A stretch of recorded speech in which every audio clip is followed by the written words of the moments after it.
Are you okay? Honestly, ad rates have plummeted. I've been neglecting this channel. I only do this for money. Like, I honestly could care less about you guys. Should I just like put this on camera for views? I told her to quit her job. She doesn't work anymore. And if there's ever anything she wants, I will find a way to make enough money to buy it. You can't do that. You'll get shot, Jimmy. I'm white. Oh yeah. MrBeast! Whoa, that was insane!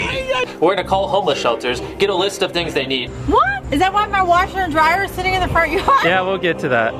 And so when it aired, when the video came out, my friends were like, what happened? MrBeast is teaching us gambling? It's like, everyone shut the f up. Here's what you're gonna do, and you're gonna do it right now. You're all gonna buy a bunch of crypto. So now I'm pretty sus of MrBeast. No, I'm not okay. Saying that his team is holding on to contestants' underwear. He's wearing a mask. Why would you wear a mask? Why would you conceal your face? It's like, what are you concealing? If anyone's never watched, you need to. It's awesome. Everything they do is for a great cause. MrBeast. Want my free shirt. Ponzi schemes are great up until they just go bust. Huh? Did you scam us? What?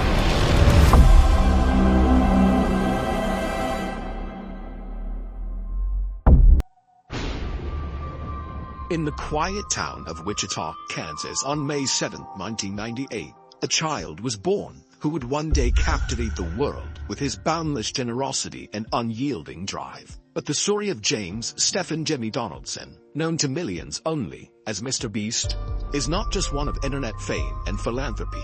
It is a story rooted in pain, resilience, and in the shadows of a tumultuous past. Jimmy was the second son of two Army officers born into a life of discipline and duty. His mother, Susan Marie King Donaldson, now perisher, broke barriers as the first female prison warden at the only military prison in Europe at the time. It also happened to be run at the time also by the United States Department of Defense. But behind the facade of military prestige and honor lay a household steeped in turmoil. And I'm talking about Drill Sergeant Dad barking orders because the sheets got a wrinkle in it. No, this was actually much darker than that. Jimmy has said that his childhood memories are non-existent up until the age of about 10 years old. But the fragments of his early years were recounted by his mother in her 2019 autobiography, and she paints a picture of a life far from ordinary. I was moody, uninterested, and overwhelmed. I was a mother, but I wasn't present. And that's something I'll never forgive myself for. As his parents served their country, young Jimmy and his siblings were often left in the care of others. And when his parents were present in the home, the atmosphere was anything but peaceful. In Susan's book, she unveils the harrowing reality of their family life. It was marked by fear, abuse, and control. Charles Richard Donaldson Sr., an Army officer by day, ruled his household with an iron fist by night. While Susan managed the military prison, she herself became a prisoner to her husband's tyranny. For 21 years, Susan says she endured a marriage that was anything but loving. The abuse, both emotional and physical, left scars that would take a lifetime to heal, not only on Susan, but the three young children as well. Through it all, young Jimmy watched, absorbing the pain and chaos all around him. Amidst that domestic strife, tragedy struck again when Jimmy's little sister was diagnosed with life-threatening leukemia. The weight of their father's abuse and the fear of losing a child created an unbearable tension in the Donaldson household. Sue would write in her book, quote, "I longed to keep my sons from doing to anyone else what was being done to me. I had to protect them, even if it meant leaving the man I once loved." So Sue and Charles, they would eventually divorce for good. But young Jimmy's problems were far from over. What followed after the divorce were years of bickering and fighting between the two parents and the rehashing of the past misdeeds. And often, they would make this even worse by triangulating Jimmy and his siblings between them in these fights. And this is all stuff Sue admitted to in her book. Okay, I'm just telling you what she said. Okay? Available on Amazon Kindle. So, for me, it's really important to keep in mind that at this time, during this time period, I mean, these are kids. They're getting put in between their parents in the middle of divorce. They're fighting, and the kids are kids. And this is the first female prison warden in the whole entire history of forever at the one military. I mean, imagine a 12-year-old up against that. So, Biography said, but did I tell you I'm a retired lieutenant colonel? No, I did not. Here's on active duty in the army, okay? Yeah, I'll make that. I've pressed the zoo. Okay, so you're like a military kingpin. I guess so. Yeah, ended up being the first female prison warden for the DoD prison over in Heidelberg, Germany. In 2001, the Eddy House is named after Manton Eddy, the first American general to move in here after the end of the Second World War. It was here that leading NATO generals came together to reach decisions that were to make history. Waren die Entscheidungsräume mit den Sicherheitsräumen die Hochsicherheitsbereiche Ostdehnen auch das Weg geschehen. So, yeah, first prison warden over there. Jimmy likes to think, like, that's so cool. My mom used to be at prison. I think that's very cool. What was it like?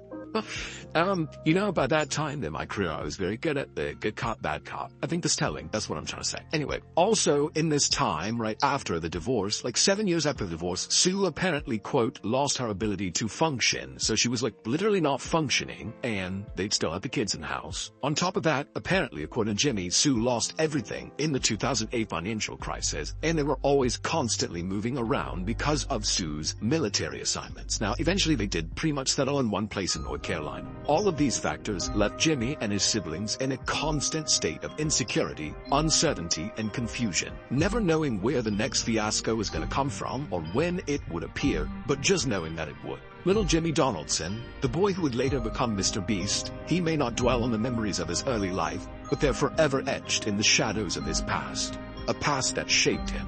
A past he would spend the rest of his life trying to overcome. From the ashes of a broken childhood, a phoenix would rise, and the world would come to know it simply as Mr. Beast. A man driven not by fame, but by a deep-seated need to bring light where there was once darkness and hope where there was once despair. It seems that during the darkest moments of young Jimmy's life, he saw a flicker of hope in his desperate situation, perhaps even a way out. It all began with a simple love for making videos. Jimmy's early YouTube content was a patchwork of ideas, mostly about gaming, but also just random topics that piqued his curiosity. The first venture I could find was a channel called We Talk Gaming, where Jimmy and two of his friends from high school would dive into gaming topics. And I mean, they were very young. Look at the little uniforms they wear. You introduce the channel, then introduce each of us, then you'll be all good. And then after that, I'll be like, so Jimmy, what do you enjoy uploading? And then, how are you gonna make it that corny? Like, so Jimmy, I could, so Jimmy. No, it's like, he's gonna be our funny one. So guys, expect a wide range of video games on this channel, and we're all pretty stupid and probably won't upload consistently, but just subscribe. No, we're upload consistently. Yeah, you have that pause value look on it. We'll upload consistently for at least the first week. But on February 20th, 2012, Jimmy established the channel that would eventually become the Mr. Beast we would recognize today. But anyways, this video is about my thumbnails. So we're just going to take a look at, my last 10 thumbnails. We'll just critique them, give you guys my opinion on them, and let me know what you think down below. So we'll start off with this one. Jimmy would experience viral success very early in his YouTube career, often stating in interviews that his first ever YouTube video received 20,000 views. And apparently that experience of going viral, that first video, I don't know if it was actually the first video, I have no way to confirm that, but that's what he says, and it may be true. But he says, and he credits that with kind of hooking him on the YouTube viral buzz feeling or whatever. So, by 2015, Jimmy had fully caught the YouTube bug, and he would make various videos on his channel, often featuring his childhood friend, now known as Ava Chris Tyson, and for whatever reason they seemed a bit preoccupied with Chris being Jimmy's slave, but I digress. Well, me and my slave don't like this area anymore. That is kind of messing it up, so we're gonna go find a new place to live. He was my slave, but when there's no part 3, don't ask for a part 3, never doing a part 3. In September of that year, 2015, he uploaded this video to YouTube. In it, Jimmy talks about how these knives in a video game cost more, the video game version, cost more money than the actual in real life version of the exact same knife. He's like, wait a second, this is just pixels on a screen. How could it possibly be? How could it possibly be? And to be honest, I don't know how I thought of this idea. I'm not riffing off another YouTuber. I did all the research on my own. I didn't really steal this idea from anyone. But I decided, why don't we compare the cost of these knives in real life to the cost of these knives in the video game? Now, I personally have never really played Counter-Strike, but I do understand the basic principles.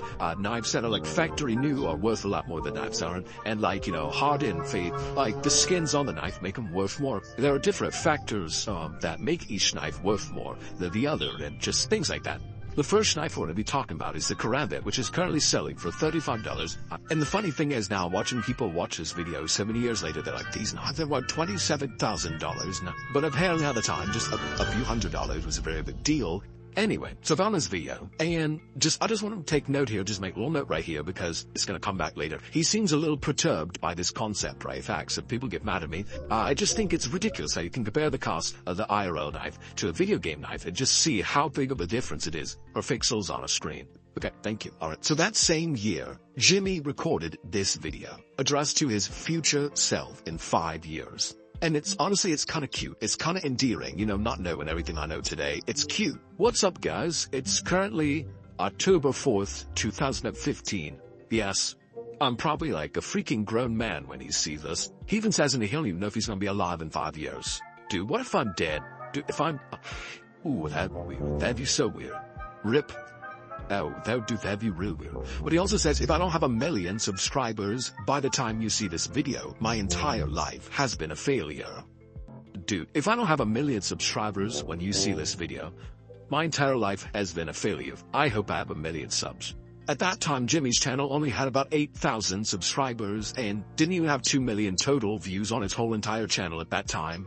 But he was fully committed to the 1 million subscribers within 5 years, or else his life is a failure. And if you think that little young Jimmy seemed a little bit delulu, then don't worry, because his mom would agree with you. When Jimmy confessed his YouTube as a profession plans, his mom, she was basically like, no, child of mine. You are not going to be living in my house, not working, not going to college, doing whatever shenanigan you're doing on YouTube. No, you are not. And he was, no, mom, please, I'm the YouTuber, and there's money in it. No. Jimmy had a choice. Enroll at the community college after you graduate from the high school. You can get a quote, real job, meaning not on YouTube, which at the time, I mean, today things are a little different, but even still, I mean, 50-50. And then, or you can move out of my house, And y'all know Sue is the prison warden. Like, I don't think it's really up for negotiation. I think it had happened. But he couldn't really move out because he was only making a couple $100s a month on YouTube. He was definitely not making enough money to move out. He also hated school and said repeatedly in interviews years later, he sucked at school. He hated it. It made him depressed even just to go to the community college. So he did enroll at the community college eventually, but we'll get to that in a second. Whenever Sue made this ultimatum to him, he had not graduated yet. So he still had a little bit of time to go viral, essentially, to, make enough money where he didn't have to be forced to go to the college or whatever. So, with only a few short months to go before his high school graduation, Jimmy was up against the clock to make his YouTube dreams come true. He dedicated his whole entire life and existence and personality and every second of his life to one goal, and that was going viral. He needed to learn the algorithm and what it liked and what it didn't like inside and out, and that's what he dedicated his time to doing. He was making YouTube videos instead of studying for his history tests, okay? Jimmy would later describe this time in his life as truly distressing, crying on camera, recollecting the horrors of the mere thought of having to attend a community college or get a quote real job. I didn't want to go to college. For me, I hate school. I hate it. I just want to make YouTube videos. That's all I ever wanted to do. That's all I ever wanted to do. I don't know, it was just like, either you go to college or you move out. So I go to college, it's community college, it's not that expensive, whatever. And I just couldn't stand it, man. It made me just so depressed. So after 2 weeks, literally just 2 weeks, I just stopped going. But I did have enough money to move out. I wasn't making anything. So I just didn't tell my mom. I would act like I was going to college, and then I would just sit in my car at the college campus and just work on videos or edit or just work on a script or something, and then I'd come home and I'd be like, hey mom, college is great. And then I'd keep working it. I remember sitting on the stairs in front of one of the college classroom. I don't know what the fuck's going on, but I've just been grinding every hour then. I just made 40 grand a month. I was like, I'm ready to top on mine, and then I'm feeling every class night and move out smart. Anyway, like I said, Jimmy did take the lesser of two evils and he enrolled at the community college, but that was pretty much the extent of his academic affairs. He did not do anything. He did not go to class. He sat in his car in the parking lot and made YouTube videos and studied how to go viral.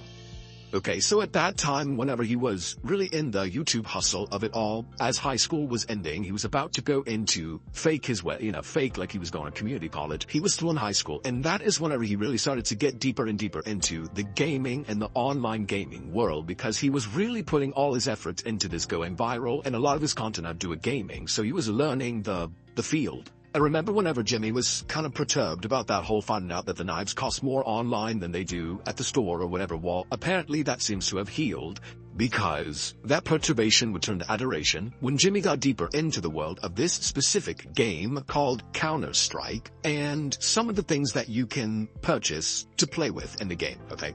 And look, listen, forgive me for the broad strokes gamers. I know that this is not going to be all going to be in the comments trying to tell me what's right, what's wrong. I just got to get through this part for the purpose of the video. Could you bear with me? Thank you very much. So Jimmy starts buying up these knives. It's called skins, but for the purpose of the video, he starts buying up these pictures of knives online, okay, that you can use in the game, and collecting them in his little collection wallet online. Here it is right here.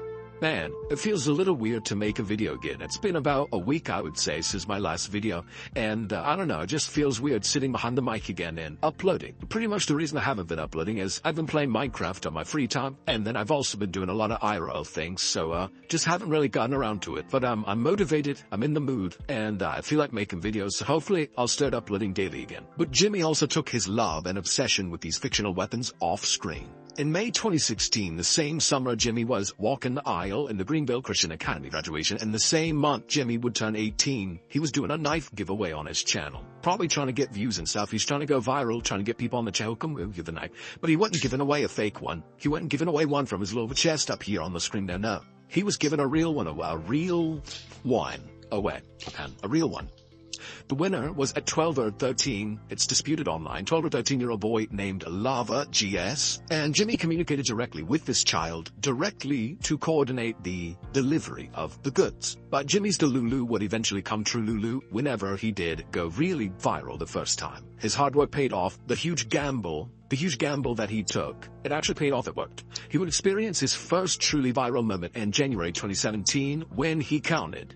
Was it 100 that month odd? He counted to 100,000, just sat there and counted 1, 2, 3, and went up to 100,000. This stunt took more than 48 hours to actually perform, but due to the editing software, he had to cut it down, and the video's like, I don't know, 10, 20 hours, I don't know how long it is. He would later describe this event as, quote, torturing himself, but it did get millions of views, so mission accomplished. At 10, my first really big one was when I counted to 100,000. Because a lot of people, like I remember seeing those, what year was it? I don't know, and the time codes were just like so long. It was like, the people just clicked, so I want to see what you actually did it. Exactly. Well, and the thing was, that one blew up because like everyone was just reacting to it and be like, what a fucking idiot. Get a life, which is great, it's cool. Like, this is when FaZe Clan was huge, and they all, like, reacted to it in their vlogs, and tons of people were talking about it. That was probably like 5 years ago. It seems like the stunt was dually motivated, and that one reason he did it was to make money by going viral, but he specifically wanted to make money while he was watching a cartoon, was on Naruto.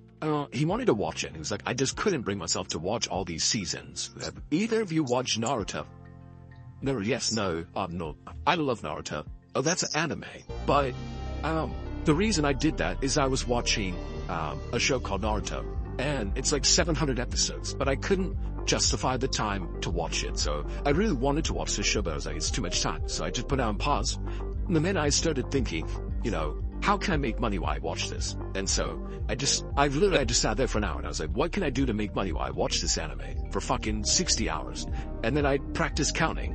And I realized I could count while still enjoying the show, and so the entire time I counted 100. You know who got him into anime? Who started it? Who got to introduce the anime? It's like, sat Jimmy down, like Jimmy can't watch it. I'm guessing it was Chris. Just was like, he didn't at first. Ava Chris Tyson, he did do this type of stunt a few times. And he said PewDiePie 10,000 times or something one time. PewDiePie. What is the attraction? So, just 4 months after the counting to 100,000 video, Jimmy would finally hit his 1 million subscriber goal with no intention to slow down. And this would have been 3 years early. Remember Jaime in 5 years, that was 2015. 2017, we fast forwarded and now here we are 1 million. So who knows what's gonna happen. But Jimmy was not intending on stopping anytime soon, because by the end of the next 1 year long period, he wanted to have 10 million. He wanted to go from 1 million to 10 million subscribers within a year. Here's a screenshot I just want y'all to take note of from that same year, 2017, and all of the names that Jimmy was going by on this online account. We're gonna get back to that later. Just take note, because we're right here on the timeline, okay? Anyway, that year in June, Jimmy got his first ever on the record brand deal, and Jimmy, Sue, and Ava Chris at the time now, Ava Chris, can be seen recounting this in this short, and this brand offered him originally $5,000, and then he's like, Nip, I want $10,000. And then Sue's like being interviewed years later, and now I said, Gabby, I can't believe it's so crazy. dummy. And that, yeah, I mean, y'all can watch it. They act themselves better out. They play those characters better than me, clearly.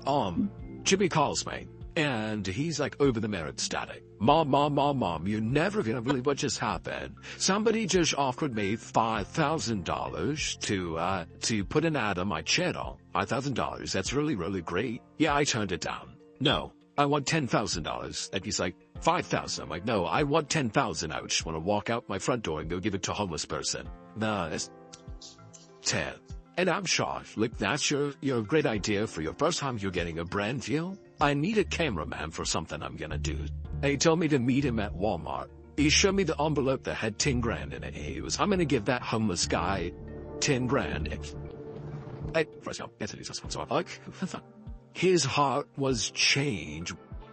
And he talked about it over and over and over again about how fulfilling and how awesome it was that he was able to help somebody out and give him the money. Anyway, so the whole stunt was to take the $10,000, walk out his front door and go give it to a quote random homeless man. And that video did go viral as well. And this is where Jimmy, it's, credited that Jimmy developed his penchant and his love for stunt philanthropy because, everyone loved it. It was so nice and whatever. I don't know. Draw have theories, but that's what they say in online. So Jimmy eventually does move out on his own. He's not evicted. He has, made enough money. He can afford his own apartment, so he's not going to be on the streets. And better yet, that same year, 2017, he gives his mom a home renovation, and she quits her day job, retires, and then starts working for Jimmy, whatever that means. Also, that's the same year that Jimmy did give her $100,000, and he would describe that as the best day of his life. The best day of Jimmy's life, 2017. Really?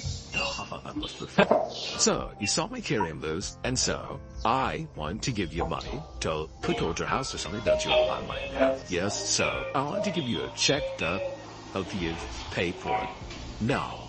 Yes, then, Quid paid for a little bit of it. You know how much they're on with that, so obviously not all of it.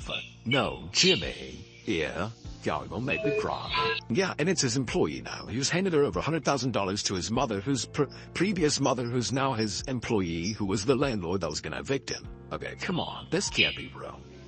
It is. Yeah, it's a piece of paper, but there's no money in the back. Dax, can you cash a check with this? Like, will they let you? For 100 that? What is it's in the top. Anyway, Jimmy, of course, sticks to his one goal, which is to continue trying to make viral content, and he would often, according to allegations online, exploit psychological tricks meant to affect vulnerable people and minors in particular, to trick them and manipulate them, get them to click, and ditch on them to do. This is just one example of the type of content he was making around that time in 2018 called Destroying Friend's House, and buying him new one, or it's not modeled, but of you. Anyway, they're tearing stuff up. Keep note of this guy though right here. The first videos that we would recognize as MrBeast videos today, those all feature the same sort of cast and crew. The crew. They used to call this the boys, but they stopped doing that ever since Chris came out. So I'm gonna call them the crew. So in the crew, Chandler, a devout Christian who grew up playing baseball with Jimmy. Today's reading is Proverbs chapter 3, verses 5-6. Trust in the Lord with all your heart, and do not lean on your own understanding. In all your ways acknowledge him, and he will make straight your paths. And there's a weird clip of them on the, what's it called? Whatever the podcast is that they do, talking about his job interview consisted of him saying, whatever you guys want me to do, I'll do it. And then the manager said, you're hired or something. And then Chandler, this is a fun story. Chandler was actually our janitor. We brought him, wait, what? Yes, we brought him away to just clean and stuff like that. No, you did. Yeah, seriously. And, he was very shy, like super shy. He was so terrified to even talk to me. And then one video, he just like got in it at a little part and he was like, wow, you're funny. Yeah, people really liked him. And oh, wow. Yeah. And so then he was a little Zilori, man. And then he was in another video and Chandler all of a sudden just starts popping in more and more videos of people like, we like Chandler. And there you go. Yep. So then also, of course, Chris Tyson, whom we have mentioned several times. Chris was in those very early videos, right? But now we're kind of getting a crew together. We got 1 million subscribers. We're trying to get 10 million, right? This is the next step. Chris also was born in North Carolina, like Jimmy. They kind of grew up together. He's my slave. Sorry. Chris did have a job whenever they first started making the MrBeast videos all together, but Avachris eventually would leave that job to work with Jimmy on his channel full time. Avachris was also in a Boy Scouts, which apparently helped on the survival challenges, and also, as mentioned previously, Avachris is the one that got Jimmy into anime, which he's a huge fan of anime apparently. And then finally, eventually the crew would hire an editor from upstate New York named Carl Jacobs, who would become a regular fixture on the channel. So in these early days, they were absolutely obsessed. I'm talking literally, religiously obsessed. They would get on calls every single day at 7 a.m. and talk about how to mastermind YouTube like it was the MLM. They meticulously studied thumbnails, camera angles, cuts per minute, and more. They made a pact not to drink, not do substances, not have girlfriends, and devoted themselves, quote, this is a quote, religiously, to just going viral. They wanted to be a virus upon humanity. If that was their religion. Amen, Jesus. I mean, MrBeast. Most of my growth came actually after I graduated high school. Basically what I did was I somehow found these other like 4 lunatics. Three of us were college dropouts, one was a high school dropout, and one, I don't know, he just like quit his job. We all were super small YouTubers, and we basically talked every day for 1,000 days in a row and did nothing but just like hyper study like what makes a good video, what makes a good thumbnail, what's good pacing, like how to go viral. And we just call it like daily masterminds. We would just get on Skype every morning, and like some days like I'd get on Skype at 7 a.m. and I'd be in the call until like 10 p.m. and I'd go to bed, I'd wake up, I'd do it again. And we'd do things like just take 1,000 thumbnails and see if like there's a correlation to the brightness of the thumbnail, how many views it got, or like, like videos that get over 10 million views is like, how often do they cut the camera angles, or like things like that. So you micro-analyze everything. Now here's a quote right here, look, quote, "We had no friends outside the group." That sounds like a cough, but it's where we listen. It's what it takes. Oh, they all had purity rings. They didn't. Just the Jonas Brothers. I don't know if these ones crawl. I mean, they definitely all had the one pant leg thing going on. I don't know what that's about. And this time, Jimmy realized he needed help, and he did hire a manager. You might recognize this guy from his representation of other huge YouTubers. I mean, this guy's the Scooter Braun of YouTube, if you ask me. He's represented Jake, maybe Logan, also Paul, MrBeast. He's represented Ninja. I mean, there were some other people. I think Dream, some other ones that Braun. I think those people are, but they big. They the ones that get, wins awards at YouTube.creator, whatever con or whatever, whoever. I mean, it's the ones or get invited to meet the special chosens. They're at NATO with Joe Biden last week. Rich. You gotta be special to be in a room with Joe Biden these days. So Reed also has described those early kind of hustle, startup days and interviews as well. And he said he was sleeping on a couch. This huge YouTube, the Scooter Braun of YouTube, the Dr. Luke of YouTube. The Dr. Luke Scooter Braun combo. Scooter Braun might be the Scooter Braun of YouTube. He represented Tana Mojo, I heard. Anyway, all of his people from YouTube. Oh. Justin, oh my god, he Diana.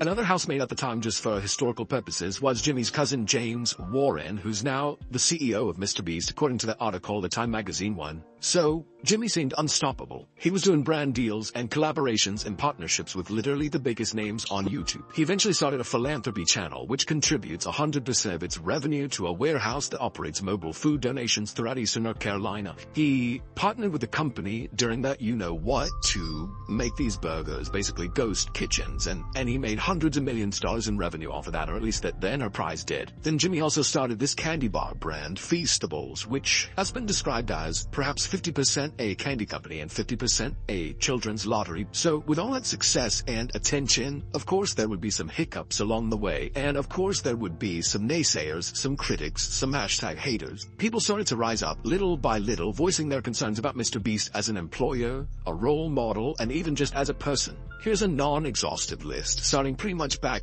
to the beginnings of the channel. Here, we have Avachris saying Asians are small, and Avachris saying everybody said Asians are small. Because it's wet, and yeah. And everybody thought Asians were small. Then in 2018, there were some allegations of homophobia, levied against Jimmy himself. Oh, that's a bit okay, fag. Yes, shut the up, you stupid fat. Ooh, fat. You're a if you're homosexual. Oh, aren't you a pros? JK, I'm not a In May 2018, an article by The Atlantic exposed some old tweets from MrBeast Jimmy Donaldson, where he had used homophobic slurs and made jokes at the expense of the LGBTQ+ community. When reached by phone and given the opportunity to put his comments in context, Jimmy showed no regret or remorse. He was not sorry. There's a quote from Jimmy. Quote, I'm not offensive toward anyone. I'm not offensive in the slightest, but I think I do. I don't think anyone cares about this stuff. I care about it, Jimmy, and seems like you care about it too, because y'all guess what happened next? He wanted him to run a positive article, just not mention the use of the homophobic slurs. Because he's not offensive to anyone, he said. This is in 2018, okay? It's before the Philanthropy channel started, okay?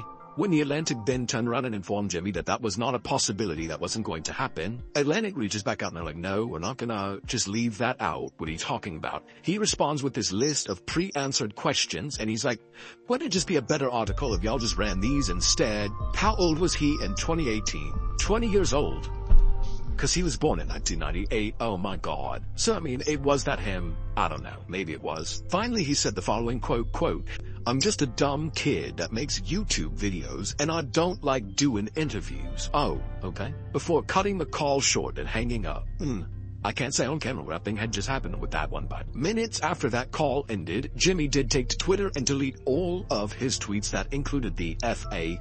slur. Minutes after hanging up on the Atlantic, told him, I'm just a dumb kid, I don't like interviews. Despite the backlash, he defended himself by claiming that his intent wasn't offensive, and that led to a debate about the influence of his platform on younger audiences, and if the content was even suitable for children in the first place. And then people started saying, well, he never technically targeted the audience toward children, so there was a whole debate about that. Then, there was the fake money giveaway scandal 2019, where people noticed that some of the money he was giving away was fake prop money. That was a whole scandal that ensued. These people are not reading your description, because you have a disclaimer in your description as well, explaining all of it. And that was there, the second the video went live. It literally said transparency. We handed people prop money, but right before we left, we actually tested it for real text. So it was there the entire time, so... Alright, 2021 brought a lot of scandals on the House of Beast. First, there was that whole curing blindness ordeal of 2021, where people were kind of divided on that one too. It wasn't like a full cancellation, but that was where you started getting rumblings that people are upset about this philanthropy, you know. I'll put in what they were saying. The cure blindness are still ongoing, and those efforts are going to be hampered greatly by the misconception that blindness is cured. Alright, so what happened in his video? Cataracts are pretty common. It's an issue that happens on the front of your eye. There has been cataract surgery for years. They're pioneering newer and cheaper ways to do it with the pig eye cell transplant thing that everybody's been talking about. And what it does is it takes the cloud off of your lens. They suck it off. They replace the lens. It's amazing. It's amazing the transformation it can do for your vision. But it's not a revolutionary new surgery that cures blindness. My blindness and the blindness of tens of millions of people out there happens in the back of the eye, either the macula or the retina. For me, and again, many other people out there, the cells in the back of our eyes are dying. They dead. And as amazing as MrBeast is, he can't bring anything back from the dead. So the title, 1,000 Blind People Will See for the First Time, is pretty misleading. I mean, it's more like 1,000 blind people who develop cataracts can see better for the first time in a long while. There's the one guy who said he's been out of work for 4 months and it's because he just recently developed cataracts. Yes, it does grow his brand. He benefits from this, even if it's not financially. He obviously is going to take a huge net loss on this because of the price of these surgeries. His brand does grow from it. But I ask, is that a bad thing? For so long, people have called for positive role models to be the people that are successful and popular. Bitch, what the fuck? What the fuck? What the fuck? And now you have someone like MrBeast, who is the biggest YouTuber, and almost all of his content is focused on improving other people's lives. Well, there's plenty to be mad about with the core problem here, which is these people should have already had access to this treatment without MrBeast needing to make a video on it. And I'm so tired of hearing this term poverty tourism tossed around when talking about MrBeast. It just shows such a gross misunderstanding of what that even means. To try and slap that label on what MrBeast does is so off the mark. The worms in your brain must be suffering from parasites. Like, there is so much run in you. Then that same year, there were some allegations that he had created a hostile working environment for employees. The New York Times had covered MrBeast and called him the 22-year-old that's set to become the next Elon Musk. They interviewed an assortment of Jimmy's former employees, which revealed that MrBeast had behaved very differently. When the camera wasn't on, it's giving Ellen DeGeneres in every way. He called the employees something so bad, we can't even say it, and they couldn't even print it. In 2021, Taylor Lorenz wrote a big long feature where she just talked about loads of things to do with MrBeast, but she also talked to a lot of people who had worked with MrBeast, emulating his favorite tech billionaire in that he's also treating his employees really badly. Allegedly, according to a New York Times report, while he was sometimes generous, they said, his demeanor changed when the cameras went around. They described a difficult work environment. Matt Turner, 20, an editor for Mr. Donaldson from February 2018 to September 2019, said Mr. Donaldson had berated him almost every day. Mr. Donaldson often called him by the phrase used to insult people with mental disabilities. Mr. Turner said, leaving him in tears. What a lovely guy this is. Mr. Turner, who did not grow up Mr. Donaldson, said that while his boss regularly featured his hometown friends in videos, he had struggled to get acknowledgement. I was not credited for anything I did. I'd ask for credit, he'd credit someone else. Then Jimmy would be accused of running, wasn't the first of many, he would be accused of running a crypto scam on his fans in an allegedly illegal pump and dump scheme, not only as somebody that was influencing and promoting this crypto, but he was listed as owner, an investor, but that's what it means. You own part of the company. This messed up MrBeast accused of allegedly being invested in what was alleged? Crypto pump and dump scam known as Refinable currency was set to launch at 33 cents. However, it allegedly launched at $4, so it was supposed to come out at 33 cents. Whenever you could buy one of these Refinable tokens, supposed to be 33 cents. When it came out, people log in a little appy apps, and it's $4. Okay, so that was a lie. And then come find out just a few minutes later, $9. Within moments, Lithic says instantly, it crashes to 2. So it's supposed to be 33 cents. It comes out for $4 instead of 33 cents. Then it's $9. People are like, what in the hell's going on? Then it crashed down to 2. And some people, why they put their language in front of me? I need receipt. Give me an invoice. It's like a market manipulation allegation. So it kind of makes it look like some people might have been speculating, I'll say, that was manufactured and orchestrated, again, as a psychological manipulation tactic to make people think, oh my god, it's already up to $4, everyone hurry up and buy it. Oh god, it's up to $9, hurry up. And then, once it got up to $9, it was worth all this money. All of a sudden, it's now worth $2. Some people are saying, yeah, that's because I'll put someone smarter than me explaining it, but it don't look good. So me and Logan both bought pumps. You guys have probably seen on his Twitter that he bought a bunch of CryptoPunks at the same time, right? Yep, Gary Pulis, I call. Yep. So, have you ever told that story? No. That Gary V, it's like fucking 11 p.m., just out of nowhere, just calls me, and he's like, yo, I got like 30 people to call half in. I'm like, I don't care. He's like, it'll be the best decision we let just get in. Yeah, okay, yeah. And so I just joined the call, and I just see like Logan, and I don't even know these other people. Yo, open up my blast. Every heavy hitter you can imagine, who's worth $1 billion was on this one call, and Gary V is in that little corner, dude, where he's going, CryptoPunks, it's gonna be huge. It's gonna be the next Facebook, where all of us were like, okay, what Gary? I'm texting Logan because look, this is legit. For all of us, like, yo, Gary's nuts. Yo, Gary was right again. Yeah, what the fuck? We gotta keep the story going. So there's like all these very successful people in this call, and Gary should say, everyone shut the fuck up. Here's what you're gonna do, and you're gonna do it right now. You're all gonna buy a bunch of CryptoPunks. And we're all just like, he's like, who here owns one? And like one guy raised his hand, and Gary bullied him into buying it the day before. And we're all just like, are you sure, Gary? And we're asking questions, and he's like, just buy it. I was just so pulled by his like conviction. Yeah, I bought a bunch. Wait. Yeah, I bought quite a few. How many? I don't want to say if I have. No, please, I bought multiple ones. Yeah, well, bro, are you double digits, punks? Just shy. Okay, well, yeah. So, he's mad he just said 60. No, 3 zombies. I bought like 8 of them, and they did pretty good. And any zingers? Any like real special? I had some that like whatever 20-30x. We bought a lot with like the cigarettes because I thought it was an interesting attribute, and those did pretty well. What's another characteristic? Like, what's your rarest characteristic punk? Well, I've already sold quite a few of them. So what? He's on in the next thing. I bought a bunch so that I rolled the money into V-Friends, because Gary, same thing, called me. He's like, V-Friends? I was like, I don't fucking know, but last time I made money, sure, sir. So I basically sold them all and moved the money into V-Friends. Can I ask you guys a question? When Gary does that call with all these billionaires, and 8 months or a year later, everybody's like, Gary was right again. Yeah. Is it possible that he's right because of the call?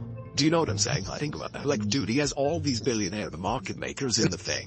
He makes the call, makes the market, By the way, you look around at all the punk owners a year later, and you're like, damn, it's all the same motherfuckers that were on the call. No, because, bro, there's 10,000 punks, and there's only like 30 of us in the call. We can only own and do so much. There's still an Italian market that's gonna happen regardless. I can tell you that I don't think what, because that was what back. I mean, make no mistake, like having such influential people involved in projects, it can't hurt the ability for a project to go like water up here, because 95% of those people didn't even mention it. You don't know that, right? I've never talked about publicly, right? You into like NFTs in general or any other projects that you're excited about? I mean, I'm mostly a Bitcoin holder, but you know, just, it's fun. I literally just like once a month I'm like, Gary, what NFT should I buy? And then I just buy what it does. So Gary called me and I'm a collector at heart, which is like why I like the space. I like just like the Pokemon guys. A collector exactly Soleil.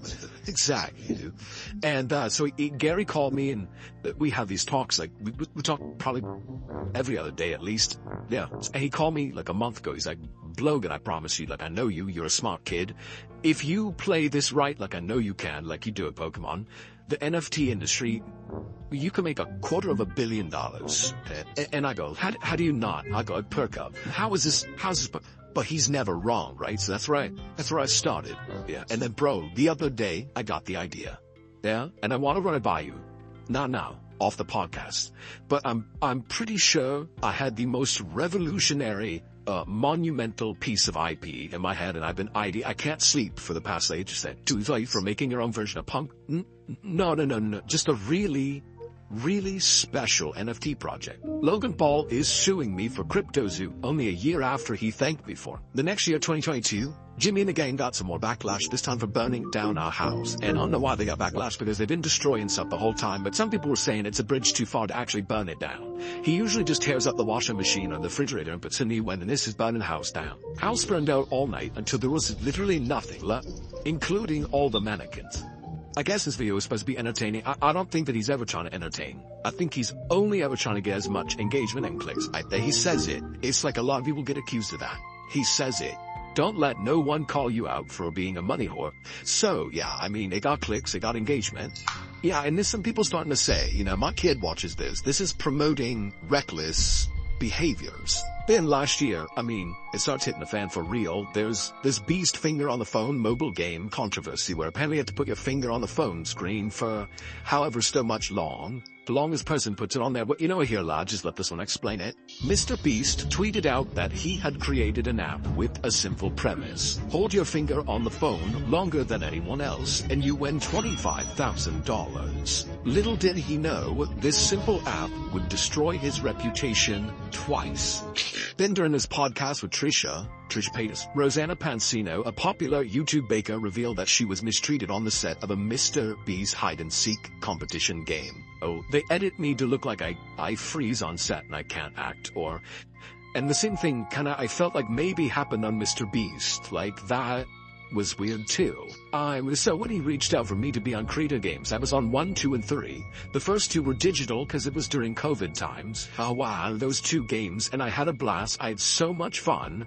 And then when I got invited to do the 3rd one, it was at the SoFi Stadium. So it was the first one in person, and we did like a major hide and seek, and challenge game. And it was over 24 hours. We were up for, I think I was up over 30 hours straight. I didn't sleep. Yeah, I think the challenge was around 24, but you know, you wake up before you're there or so. Yeah, you were up for longer. Oh my god. Straight? Yeah, and I'm just confused what happened there. Again, I didn't get involved in any of the drama. I was nice to everyone. And they edited me out. It felt like a boys club there, if that's the truth. And I understand that people don't want to hear that, especially if you're a MrBeast fan and you love him. You know, you don't want to hear negative things about somebody that you really admire or look up to. The truth sometimes is not pleasant. The thing that I didn't understand, and I'm still confused today, and it hurt my feelings, is, like, when MrBeast talks about these creator games and challenges, he said, you know, it's all in good fun. Like, audience, don't take it too serious.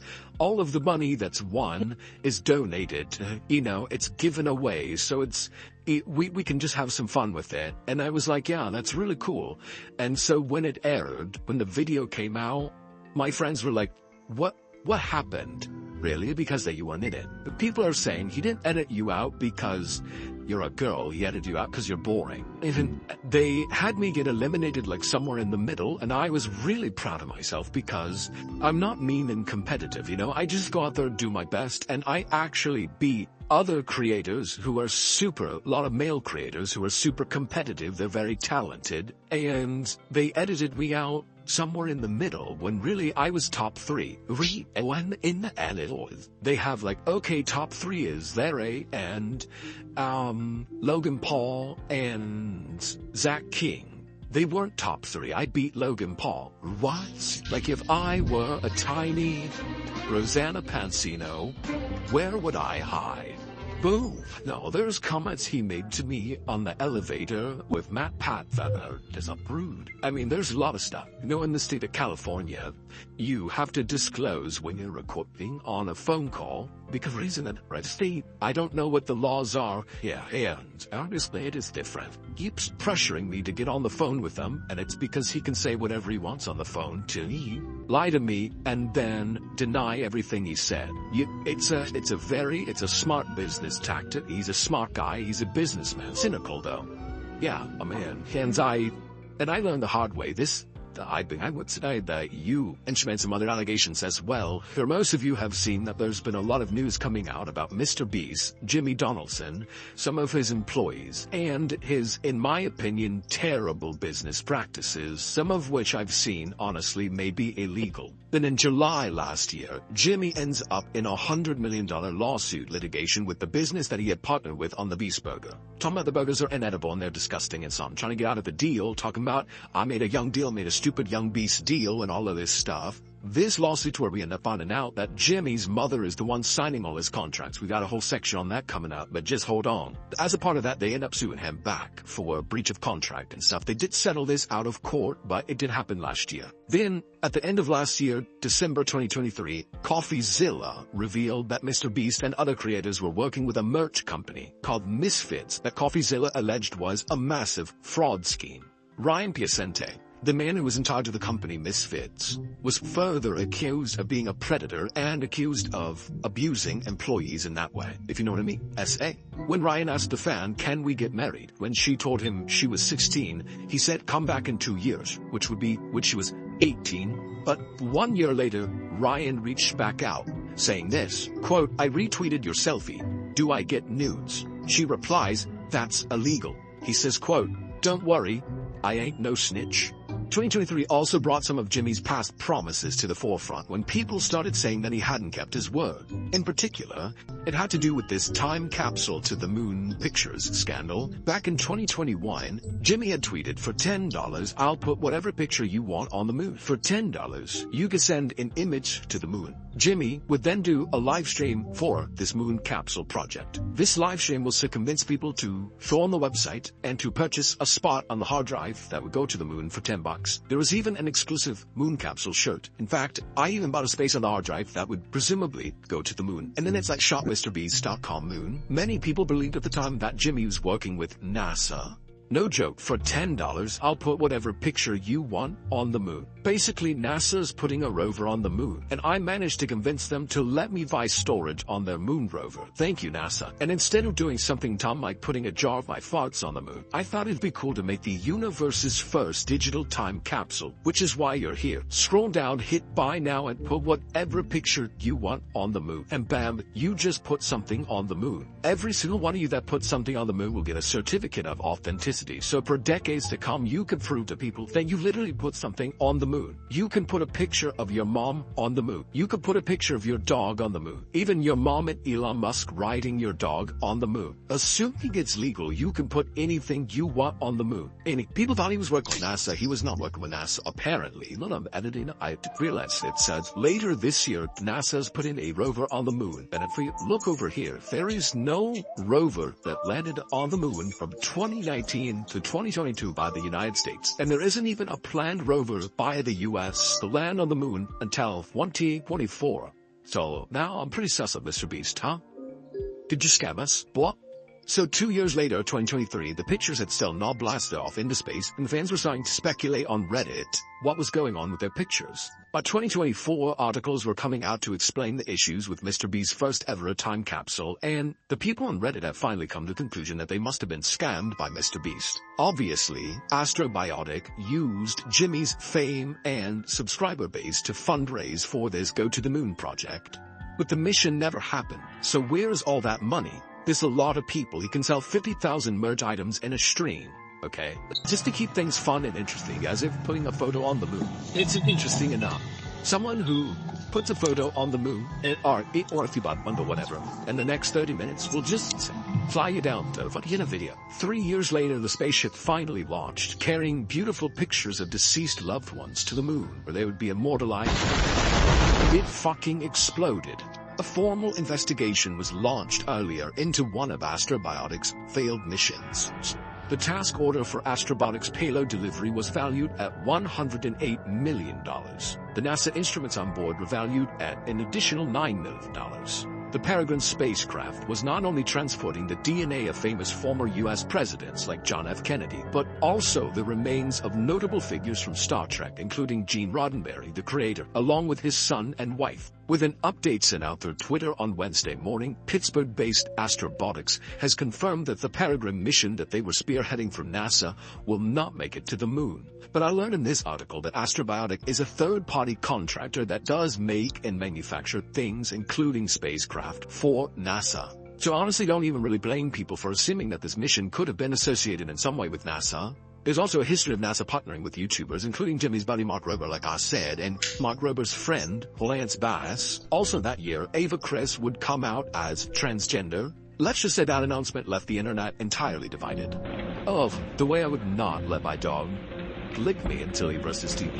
Oh, take a moment on that. Like, how does that feel, publicly saying in front of cameras that you are a woman? For the longest time, to even say it to some of the closest friends, it would make me, like, my hands shake. Probably the most disgusting, really truly in my opinion. I mean, you should take your pick, but the most disgusting, alarming, shocking, horrifying allegations of any type to date would come August 2023. So the way I found out about it is Turkey Tom, but I'm sure a lot of people were talking about it before that. Turkey Tom, he would post this video. Oh my God. I really, y'all, it's a landmine here. I'm very careful about what I say. Right, use your imaginations on some of this. I've worked so hard on this video. If it gets demonetized, I'm be upset. They're gonna have to look it up themselves. Don't look this up unless it's there, yes, or that, okay? Alright. This video comes out August 2023, called The Giggly Goon Clown Files. And y'all, I literally, even if I was allowed to say it, I probably couldn't even bring myself to. But the TLDR is that some screenshots leaked last year, focusing on a Twitter user named Giggly Goon Clown. And this account was involved in extremely disturbing and explicit content, including fetish content about literally illegal and unlawful acts, racial hatred, and self-degradation. Giggly was known for creating and sharing highly explicit art and engaging in degenerate behaviors online, and these behaviors primarily involved children, a familiar theme that we've now already come across.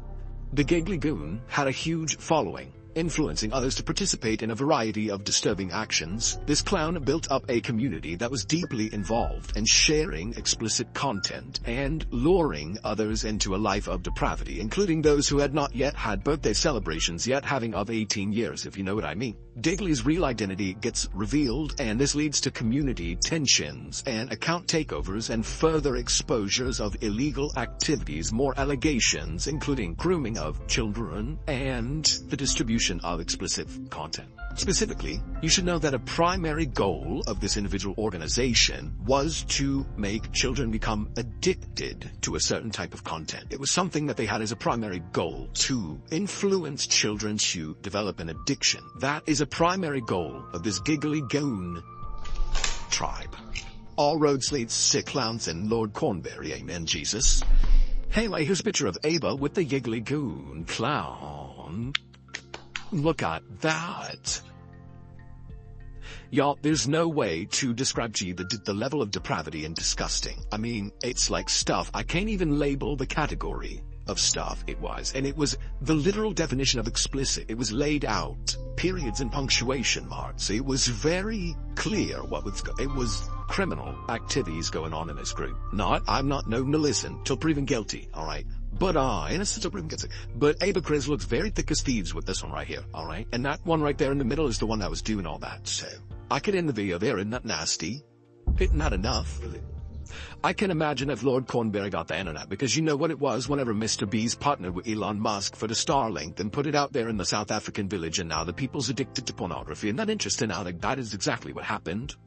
Elon Musk's Starlink has made internet accessible to some of the most remote areas, from the Sahara Desert to tiny Pacific islands. The technology has now penetrated deep into the Amazon jungle, which is home to several indigenous tribes. As it quickly revealed its darker side, people are glued to their screens, addicted to social media, scrolling endlessly, playing games, and worse, watching pornography.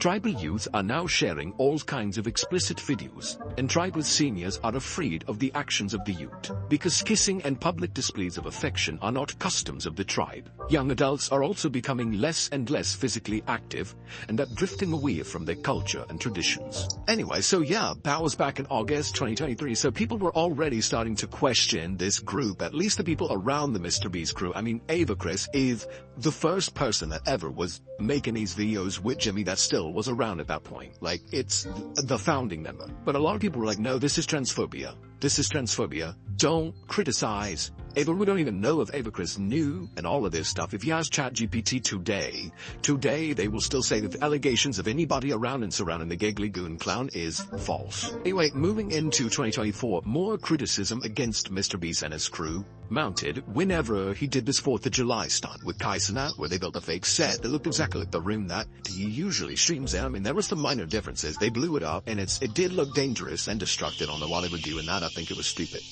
Anyway, that same year, this year, it would also be discovered that former MrBeast employee Charles Robert Jefferson, he was a manager for the company early on. He was a known registered you-know-what offender.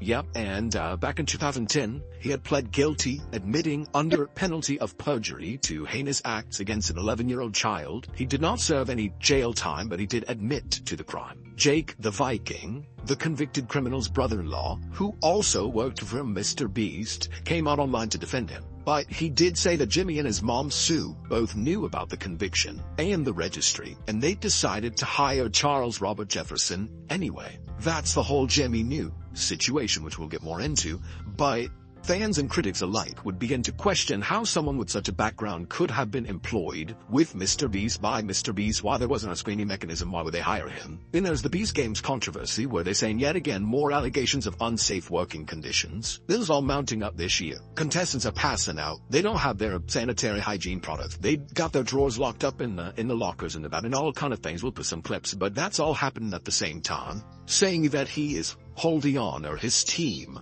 is holding on to contestants' underwear. And the most severe allegations related to the contestants' health and safety, because they are apparently not giving them their prescriptions and their insulins and their things they need to, I don't know, like go on and survive and stuff. But like not having clean underwear is like really shitty, and apparently, according to this person, contestants were instructed to supply the production staff with a Ziploc bag containing 5 days worth of undergarments. And, similarly with the meds, they were like, you're gonna get this when you need it, right? But several contestants said they waited hours or even days to receive clean underwear. So it's like you're at a MrBeast event, right? You're not being fed properly. You're not getting your meds on time, and on top of that, you're wearing like shitty skid mark underwear, That is truly, poop maxing. But just to let y'all know, the Beast and Amazon crew have denied these accusations. These weren't the only complaints of the sort. This person on Reddit alleged that MrBeast left a huge mess on a beach in North Carolina campsite after he used it for a video, for free without paying any money. And then someone actually reached out to that camp and said, is this true? Look, there's a rumor on Reddit. And the camp didn't really confirm it or deny it. They were kind of like, oh, we're going to keep it quiet, basically. We'll give him grace. Part 1, I'd seen this Reddit post, titled Mr. Beast Leaving Trash Behind in Debris at Film Site in Aden, North Carolina. Apparently he left a large boat in a pond as well as debris around the film site in the bottom of the pond weeks and weeks after the agreed time frame. This actually rendered it unsafe for campers and almost delayed the camp's opening date multiple times, usually not being able to get in contact with Mr. Beast to get the stuff cleaned up out of the area. I also actually know that this is from a Mr. Beast video called Protect the Yacht, Keep It. Where at the end of that video, he actually says, if you're wondering, yes, we did ensure the lake was completely cleaned up after this video. For the love of God, subscribe so we can pass T-Suits. And then, yeah, there's this other guy who went back to an island that they had done a shoot on, and it was a mess over there too, so I don't know, it kind of does look like everything there. It's just... And Jimmy also faced criticism over his new candy bar company, Feastables. First of all, it's literally candy bars with crappy sugar ingredients, but he tried to pass it off as some type of health food at first. Then, he named one of the wines with the nuts in it D's Nuts, which is a genitals joke. Let's call it what it is, and he's selling candy to children, calling it D's Nut. Doing my Jimmy's D's Nuts, and your 10-year-old boy, like, this is what they named the candy bar, okay? Obviously, huge problem. For two reasons. First reason, the one I just mentioned. Second of all, there's already a company called D's Nuts, and D sued for copyright infringement. So we changed the name on the D's Nuts ones, but, I mean, yeah, I think that's for the best. And then another major backlash he faced related to the Feastables fiasco was that he had a literal slot machine game, which we mentioned earlier on the candy bar website, that children could spin the wheel and hope to win a prize. So I am absolutely pigging out on Feastables, and I'm trying to do this. Mr. Beast is teaching us gambling. Minus points because there's no cool music. Anyway. Let's gamble. Now come to find out you couldn't actually win a prize from spinning that wheel. You were just getting them primed. Who's getting them primed to play? They'll know how the slot machine works. Because people were getting 3 Lamborghinis in a row and not win a Lamborghini. It was like, oh no, you have to actually win it a different way or something. So this is the game where, what's his name? Dogpag Dawson, YouTuber Diabetes, lottery ticket. He claims, this is hearsay, but he claims he was talking to a manager when he worked there and he said, I think this candy bar company is like 70% candy and 30% child gambling. And according to this former employee, the manager says to him at MrBeastStudios.com, it's the other way around. 70% a child lottery, 30% candy, 10% copyright infringement. I don't know. But I swear to God, I said to somebody at the company, I feel like Feastables is 70% a chocolate company and 30% of lottery targeting children. And this higher up person, Mr. Beast, said it was probably closer the other way around. He was laughing about it. Like, 70% a lottery, 30% of child gambling. People were mad about the gambling. They were independent, and apart from all this other stuff going on, they were mad about it. They were like, what is that? There's gambling, addiction, experts online, making commentary about how the slot machine and the colors. Mark Roberts talked about this common deceptive casino tactic before. Call from the carnival scam video. The most lucrative games for the carnival owner are those where people overestimate their chances of winning. That is exactly what happens in this game. Thinking you were so close to getting a jackpot when in reality, you weren't close at all. In gambling psychology, this is known as the near-miss effect, and people will spend much more money to try and win because they think they could just do it on the next. Also, the game didn't work. On top of all of that, Jimmy was also getting a little bit called out for stealing employees from some of his tried-and-true YouTube friends. Carl used to work for me. Now he works for my brother, Mr. Beef. That laser beam over here saying Mr. Beef stole the one good employee he has ever hired in his whole life. I talked to Jimmy about it, and just the amount of people he has doing everything, I'm like, fuck, he is their king. I did have a good employee, and he stole. He stole Hayden. He stole Hayden there. He rings you up and goes, so, how's that guy doing? Is he doing good work? What's he doing? Oh my God. Yeah, I'm really looking for someone. Like, I can't deny the opportunity of working for Jimmy, bro. It's like, who did he steal? I just one of the guys that helps run his gaming channel. I'm gonna put Hayden on blast for a second here. Mr. Beast can't even let his friend have the one person they ever hired. And he even says in that same interview, Jimmy's the reason he ever hired anybody in the first place, trying to act like outsource stuff, then he just poached him off of him. Then Logan Paul comes in and says, Mr. Beast also stole my #1 editor, Jimmy stole my favorite editor, the best editor on YouTube. I'm gonna hold it against him. You don't know about Ethan. He's a little guy. He's the guy. He's a little guy. He's arguably like the best editor on YouTube speakers. Is it like that crazy that took this long? What is it? It's a good question. Yeah, can you answer that? I'm gonna give a direct message to my editor Hayden, if you could send me a message and tell me what's taken so long. I don't know, we have one that is 5. Yeah. But it seems like the stress was starting to actually really get to Jimmy. We see this in a few places. One here on the Time magazine article, they say that, quote, recently people around Jimmy have sought to protect him from caving under the workload. He now has a personal chef and a trainer. Time magazine also reported during that time that Jimmy didn't actually have any access or control over his bank account. His mom, Susan, was in charge of all of that. So I have to ask, who hired the trainer and the personal, all that, so you know what I mean? I just feel like Susan's a little enmeshed by this point. Anyway, at the end of the year, last year, Jimmy's mental health was notably deteriorated, as can be also seen in the Buried Alive challenge, despite this being a repeat challenge that he had already performed an iteration of before on his channel. In the 2023 version, Jimmy can be seen openly weeping several times on camera. And you know why he's a good I'm crying.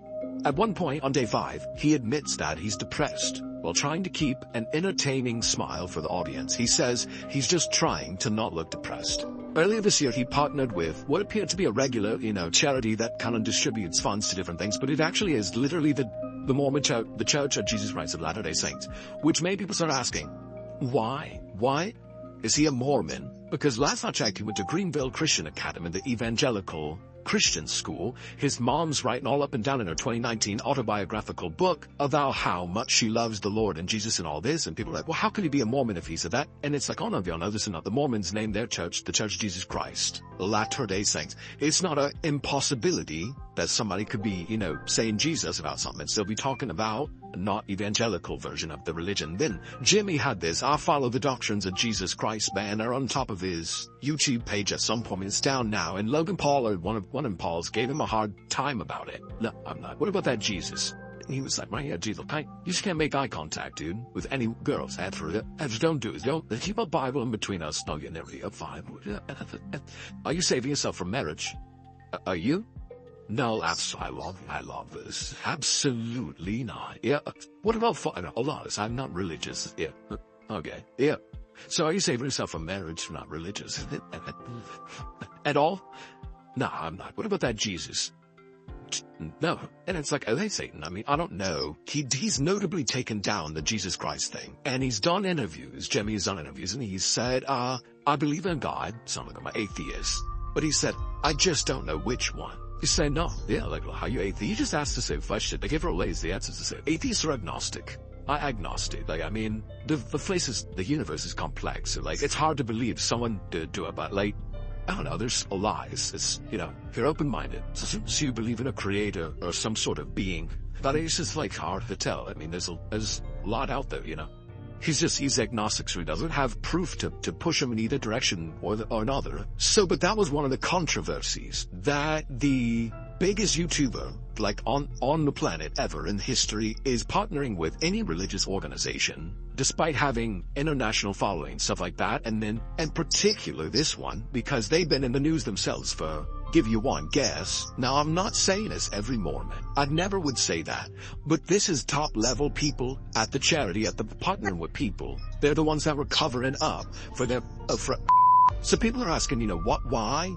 Why is he partnering with this religion? And I'm not going to say that I found the answer. I'm going to say we found it. But we did find something that has a lot of interesting connections having to do with Harker's Island. MrBeast did a video there. There's this water tower in the back, which led Ethan to be able to find exactly where that thing is. And then it's on this island where they speak the certain language. There's been Mormons there since.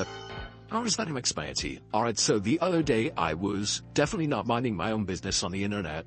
And I wanted to know who Chris Tyson was, who are his family members, like who is his parents, like where did he come from, what made him this way, what is the fascination. So anyways, I found this website, a Wikipedia draft somebody made, which it looks like somebody doesn't want this to get made. And it has a bunch of information here, but down here, I mean, this is weird.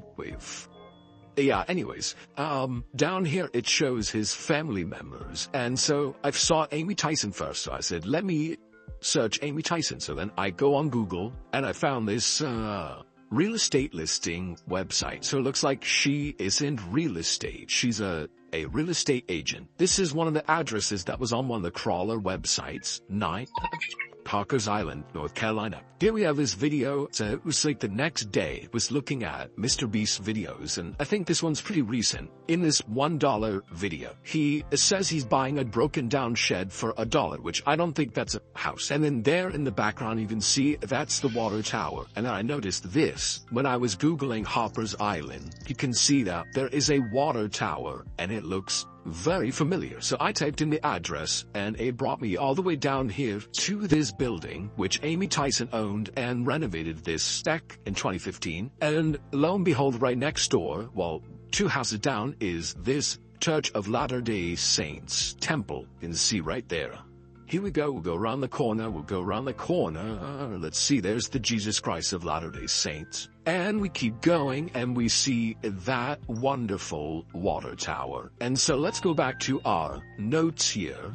And it's just uncanny. I think that might be the same water tower. So then I find out, and this AI thing is wrong. It's actually 1889. But so in 1889, about 360 of Hawkers Island residents were Mormons, or Church of Jesus of Latter-day Saints. So there were 6th or 7th generation Mormons. And then on the Mormon fandom page, it looks like the Greenville, North Carolina stake, and all of this is close by to where we got, Delaware is from this area. We got Ava Chris Tyson, they're all from this area. So it just is interesting to me. Kept looking. I mean, there's a lot more Tysons in the area. It seems like it's a big family, very extended. They're all real estate agents. So do it that way you will. So despite all those allegations, those troubles in paradise, the red flags, the controversies that we did discuss prior to right now, nothing ever really stuck. He was like the rubber man, or what who would do stuff don't stick, didn't stick. Every time somebody would try to expose MrBeast and crew for something, everyone would kind of just blow it off, say they were being transphobic, or that MrBeast just does so much good that even if he's doing a little shenanigan here and there, he's far outweighing any bad that he could possibly be doing. Like, for example, in 2023 alone, people were so unbothered by this controversy that he gained 99 million subscribers within that 1 year. Then one day that year, he gained 2 million on a day. But in the summer of 2024, the full weight of nearly a decade of online shenanigans would finally prove enough to shake the foundations of the Beast empire in a 1-2 punch that would go down in YouTube commentary history. So this guy Prism42, he made a series of videos making very alarming allegations against mainly Ava Chris Tyson, and then there was another person, a former employee, Dawson Dog Pack. He also made a big video. He's now made another one. He's probably gonna make another one by the time this one comes out. But it's Prism and it's Dawson. I'm a former MrBeast employee, and today I'm alleging that the company rigged videos and did illegal lotteries and sold fake signatures. I would consider that fraud. Okay, and they're making these videos. These videos focused on a variety of topics and made allegations of all kinds, some of which are the type that we have already discussed, to do with children. And at this point, there's probably more videos on this topic than literally anything else on Earth, so I'll lay out some of the major themes and the stuff people were the most mad about. First of all, we have the Shad Man allegations. There's no particular order, but Prism discusses this at length in his June 15th video entitled Chris Tyson's Interaction with PDF File Network. Shad Man is an illustrator who draws depraved images of children, mostly girls, doing things unspeakable. There's a picture of him right there. He's not caught tomorrow, by the way, but something different. Defenders of these drawings claim that they are supposed to be cartoon depictions of 1,000-year-old vampires, but clearly it is just a way for weirdos like this freak to do exactly what it appears to our very eyes that they are doing. It didn't like most of the internet at the time was Shadman. Yes. For some reason, yes. So his excuse for this disgusting behavior is that apparently most of the internet, they were f***ing with this nasty loser who was making these disgusting drawings. Many of his drawings also depict real children who are not, in fact, 1,000 years old, who are alive, and not 1,000, they're like 7 or 11. This even resulted in him getting sued one time by somebody, maybe 2 people, threatened with a lawsuit. Give me your, I guess if you could, like 2-minute take on this whole Chris situation that's happening, what's happening, how you feel about it, the whole thing. The wombo combo. Right, yeah. So I actually went on Steve's stream the other day to talk about this. My take has changed a little bit, even since then, to expand a bit. Because, I knew based on, you guys saw that video I made years ago, that a lot of people, and that back in the day were fans of Shadman. There were many of them, a lot of animator guys, like the guys who do Smiley Friends, but, I've become aware of the fact that so many people back in the day were like on board with Chapman. Like nobody fuckballed him out to the point where if you did, you were like an SJW libtard cock. Now I'm assuming most of those people didn't know that he was drawing a real life child back in the day, which I think is the worst thing he did. You know, the lolicon stuff is bad enough in my opinion, but you know, if you want to come on the side of, oh, it's not a real child, whatever, I don't know how to argue right now, but then he did draw a real child in the real world getting by Hugh Jackman, which I think is super, I think it's up, and you know, as free speech as I am, I don't really feel bad for him getting his website taken down at that point in time for that.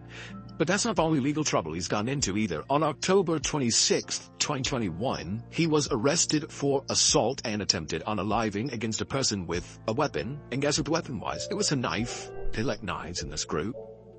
If convicted, he hasn't been convicted, he hasn't been decided yet. But if he does get convicted, he faces up to 4 years in prison and a $10,000 fine. At the time I'm writing this script, he has court tomorrow, and something's gonna happen tomorrow. I don't know if it's gonna be the end of it or not, but by the time this video comes out, it will certainly have already passed that court date. Notably, Shad Man, whose real name is Shaddai Prejean, straight from Louisiana. Nasty. Get him.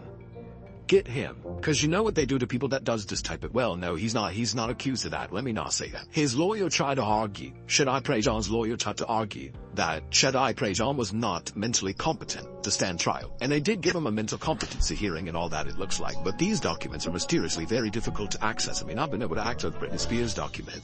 Cher's son's court document, can't get chat. Shaddai Prejean's documents up at LakeCourt.com, I don't know why. But anyway, back to this disgusting art that he makes. So in Prism's video, he revealed that Avacris not only follows and supports this Shaddai person, Shad Man, but also in the past had purchased a custom drawing and posted it online bragging for the world to see. And I'm not going to put that drawing up, but it's of a young looking person. It could be someone over the age 18, I really don't know. It's like, that should be saying enough. It's a cartoon. It's got he's out. It's got a little tattoo that apparently means you have fetish that's racially driven. I mean, it's nasty. It's nasty. And then Avacris couldn't have just been a perverted freak, and Avacris' own Tom had to put it all out on the internet, tagging everybody like it was a marketing advert. It was disgusting. Disgusting in my opinion. A regular piece of artwork. It's some character from a Disney movie.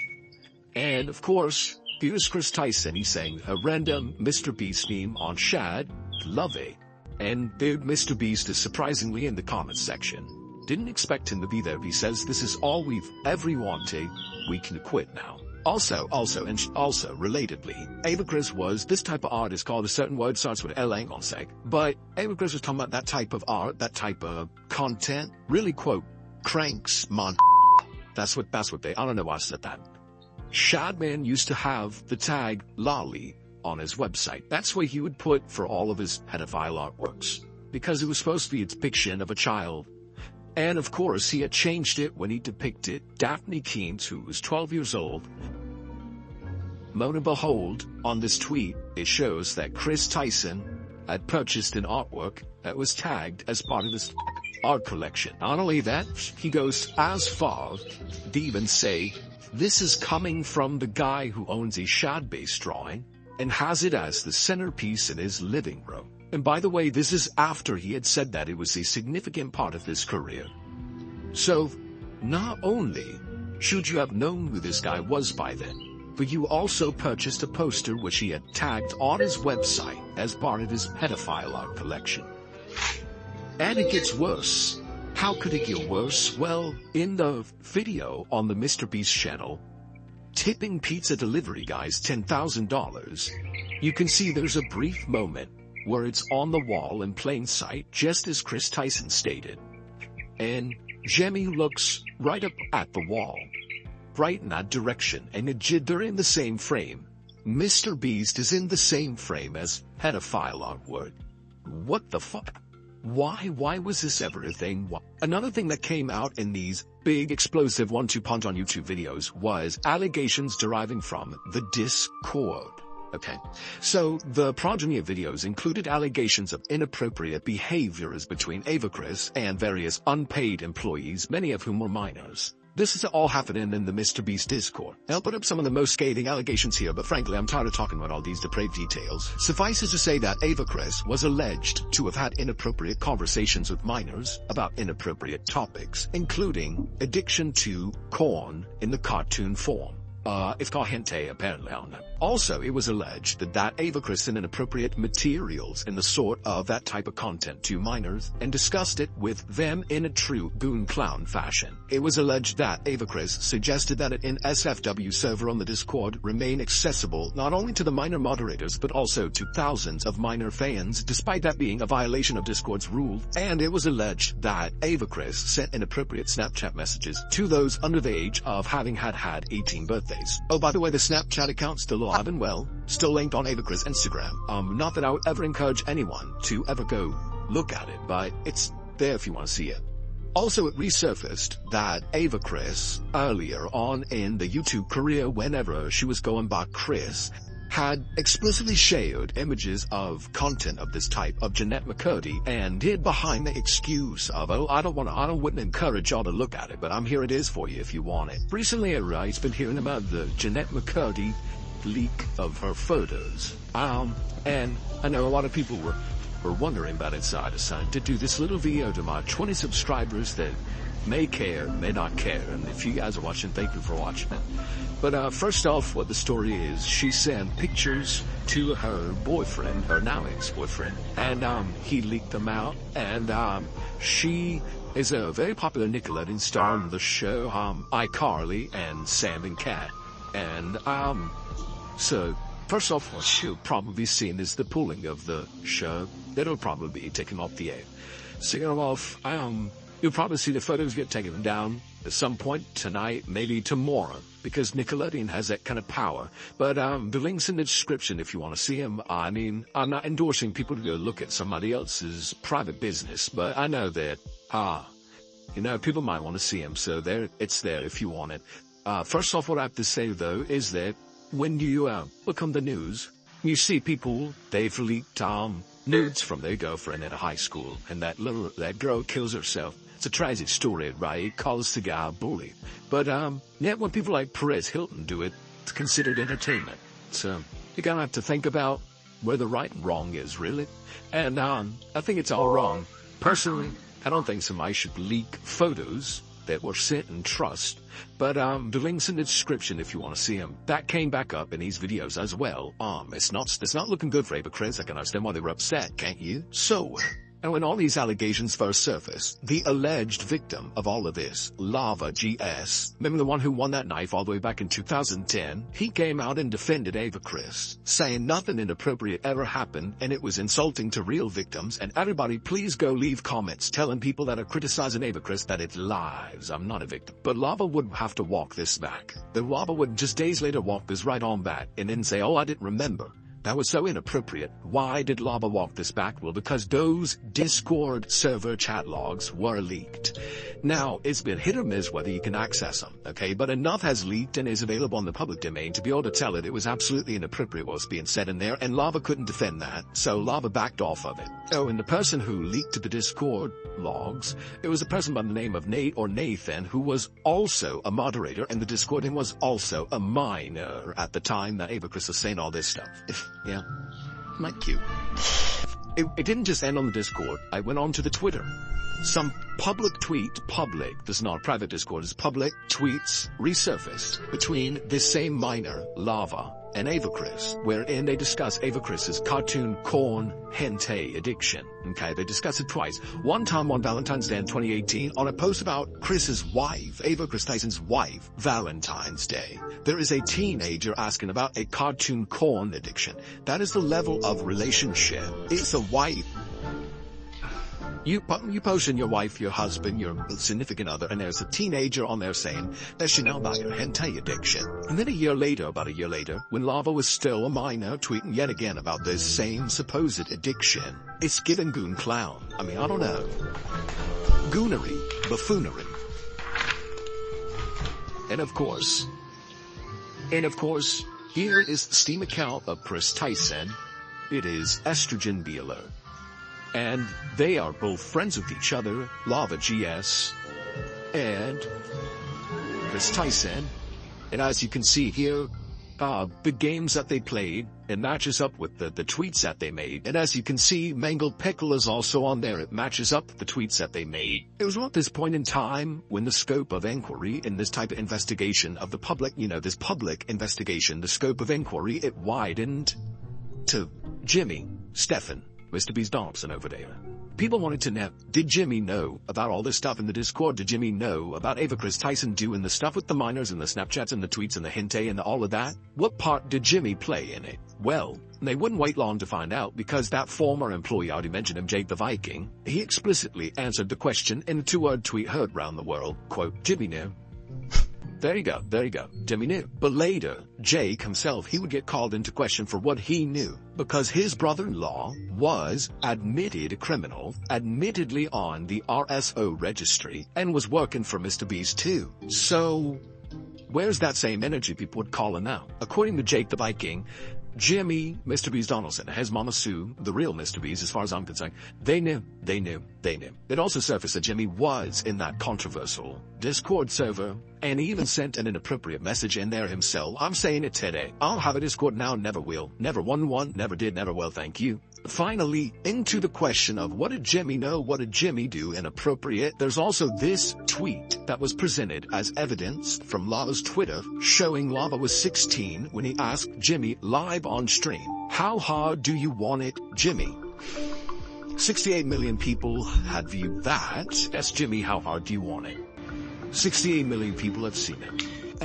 Yeah, so moving on from those impropriety allegations, the 1-2 punch also addressed the giveaways in general, the contests, stuff like that. Allegations that the infamous MrBeast Games contests were fraudulent, which is an echo back from what Rosanna Pansino was already been saying. According to Dog Pack's video, Jimmy would often rig the contests so that pre-selected winners would win. When he couldn't do that, he would simply use misleading editing to fake what happened. He also alleged that the giveaways that Jimmy was doing on his live streams were literally illegal, because it was alleged MrBeast would simply neglect to send out prizes, so people would actually win the prizes and they just wouldn't send them. Dawson also showed evidence from a live stream that other people who aren't Jimmy were signing as Jimmy on this merch that they were advertising as signed merch is not him signing it. I don't know what Jimmy didn't know, but he did know one thing for sure, and that was what had worked in the past for his PR was not gonna work this time. With all that evidence mounting, there was no conceivable way to argue that critics were simply being transphobic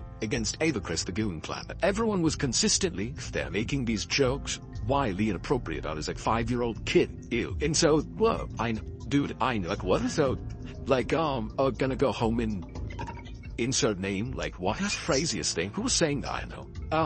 Well, Ava, Jimmy, it was and with the scope of public inquiry being brought into Jimmy himself, he had to do some immediate damage control. First, Jimmy tweets this canned response on Twitter saying that the allegations against Ava Chris were disgusting, or whatever. He said he's disgusted or something. He said he didn't condone that type of behavior. Ava Chris was fired, and Jimmy said he hired a company to do an independent investigation into the issue. Users on Twitter saying yes, he did know. He was in the Discord.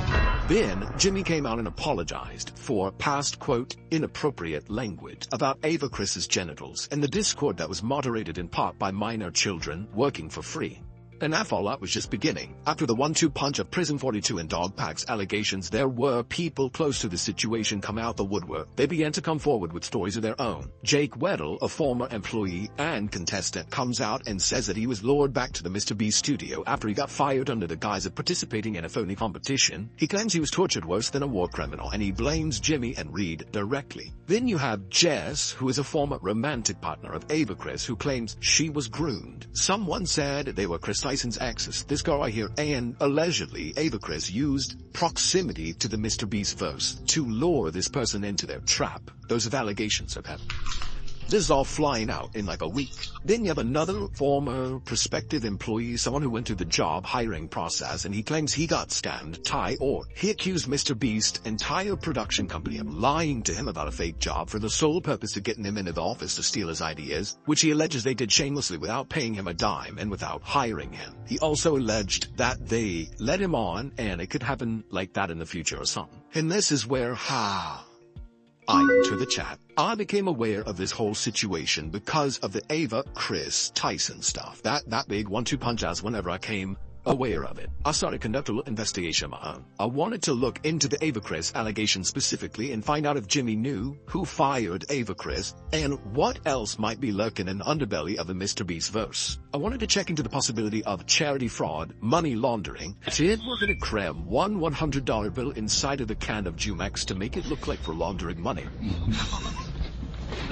Any financial issues as well, lawsuits. And y'all, I don't think I've ever been this deep in a rabbit hole. If you've been wondering where I've been, it's been in the MrBeast verse. I've been trapped in there as like upside down and Stranger Things. Trapped. I was looking at Jimmy buying up all the houses in the neighborhood. I was trying to figure out why they always have so much cash laying around. Who's in charge of the company, the operations, who actually owns it, any skeletons in the closet. I'm looking into the astounding claim that Jimmy's thumbnail somehow cost $10,000 to make, which Jimmy and his stepdad have gone numb to money. I mean, how? How do you go numb to looking at $100,000? Like, I don't know.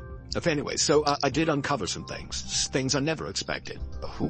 Things I haven't heard people talking about in the context of this scandal. I don't think it deserves a little bit more personal attention. So that brings me to the deleted video files.